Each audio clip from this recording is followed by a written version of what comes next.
que faria um governo caso quisesse nos dominar? Quais seriam as medidas que ele tomaria para nos tornar cada vez mais vulneráveis aos seus mandos e desmandos?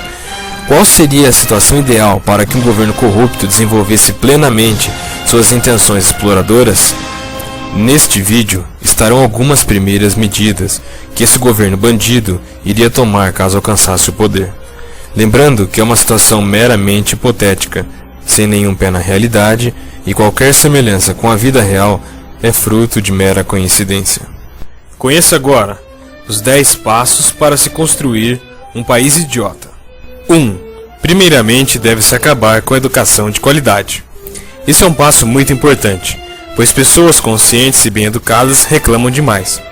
Logo, enfraquecer a estrutura educacional do país, tornando-a quase inexistente, a ponto dos alunos poderem se dedicar à libertinagem total, ateando fogo nas cortinas e agredindo seus professores, já seria um bom começo. Os educadores haverão de ser muito mal remunerados e nada incentivados, para que não se corra o risco de um deles realmente querer formar alguns cidadãos de bem. Garantir que professores e alunos não possuam material didático e educacional é de suma importância, lembrando que o Estado idiotizador deve, sob todas as formas, coibir o bom aprendizado nas escolas. 2. Dar oportunidade para poucos. Fato é que se muitas pessoas conseguirem ascensão social, altos salários e serem valorizadas por seus trabalhos, essas irão discordar de uma forma de governo voltada à idiotização. Logo, o Estado idiotizador haverá de se ocupar em garantir que somente algumas famílias e grupos possam ter acesso aos bens de consumo, ao poder, à mídia e etc. Bons atos jamais haverão de ser reconhecidos. Ninguém será premiado por ser um bom médico, um bom advogado, um bom professor ou um bom trabalhador. Porém, poderá conseguir ascensão social, fama e dinheiro, sendo jogador de futebol, dançarino do tchan e outras profissões mais, de muito valor para o desenvolvimento da nação. Terceiro passo: criar uma mídia inútil. Tendo em vista que se muitas pessoas começarem a manifestar suas opiniões e críticas, isso ameaçaria o regime. Logo, é necessário manter os veículos de comunicação nas mãos de poucas famílias, que o Estado idiotizador possa controlar e ter acesso. Assim, nenhuma informação ou notícia indesejável teria espaço na mídia, e no lugar delas seria veiculado manchetes sobre futebol, culinária e fofocas sobre os famosos. É muito importante rechear a programação da TV aberta com programas inúteis, com dançarinas seminuas em roupas bregas, pessoas sorteando dinheiro, programas de humor sem graça, noticiários que não prezem pela informação, mas sim pela violência gratuita, programas de esporte que fiquem horas e horas discutindo os rumos da seleção, ou seja, qualquer programação que não estimule os telespectadores a pensarem. Deve-se evitar, sob qualquer circunstância, vincular programação que conscientize ou dê conhecimento à população, e caso o faça, que seja de madrugada, para que atinja o menor número de pessoas possível. Quarto passo: garantir que o sistema de saúde seja horrível. Para manter uma população sob controle, é indispensável que essa esteja com a saúde debilitada.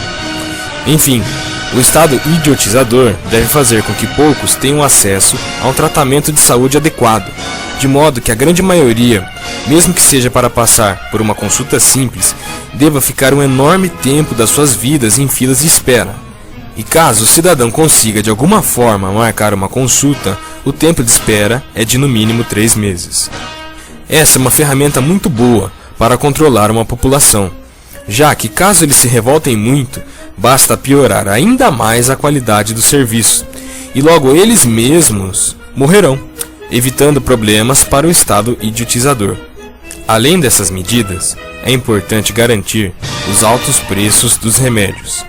Caso um deles consiga marcar uma consulta, sobreviva até ela e de fato consiga ser atendido, os preços altos dos remédios garantirão que o cidadão não tenha acesso a um tratamento digno sob qualquer circunstância.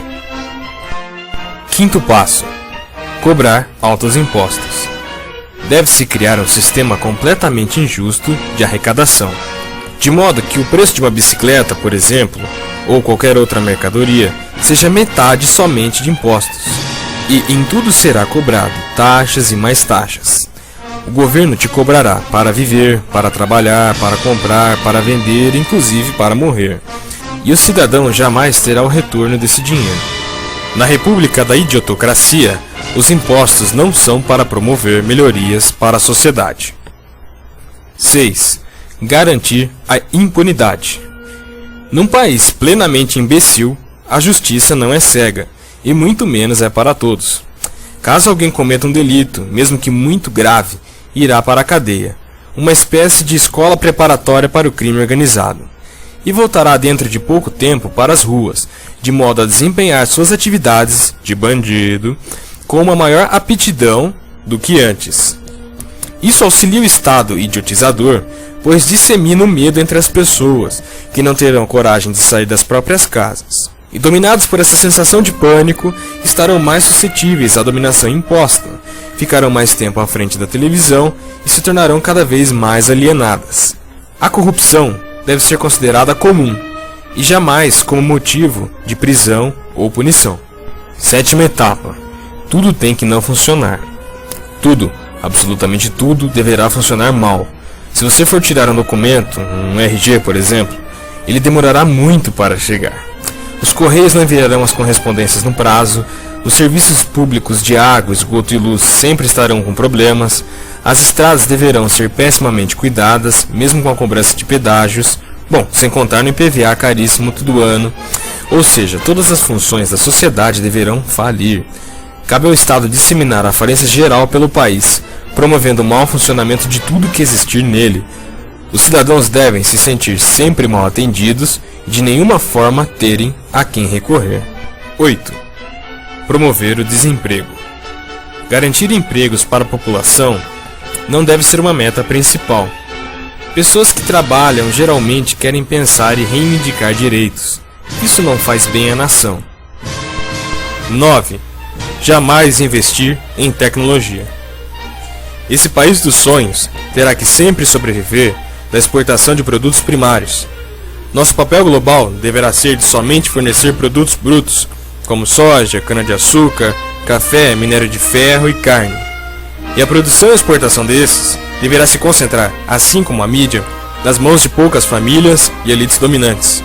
Investir em tecnologia, pesquisa e desenvolvimento e exportação de bens de produção com alto valor agregado não deverá ser prioridade, já que isso traria oportunidade para que muitos cidadãos estudassem, produzissem e fizessem parte do desenvolvimento nacional.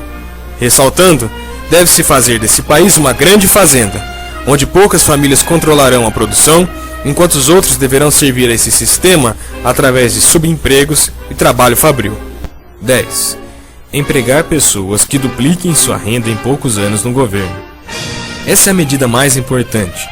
Nós deveremos empregar nos governos pessoas que visem somente duplicar, quadruplicar, quintuplicar suas rendas em poucos anos, parasitando todo o sistema e trabalhando sempre para si próprios e nunca para o bem coletivo. É importante que muitos ignorantes trabalhem na administração do país, que muita gente despreparada assuma cargos importantes na esfera governamental, que elas se apropriem do que não é seu, que se corrompam, que se aproveitem das pessoas, que roubem toda a população.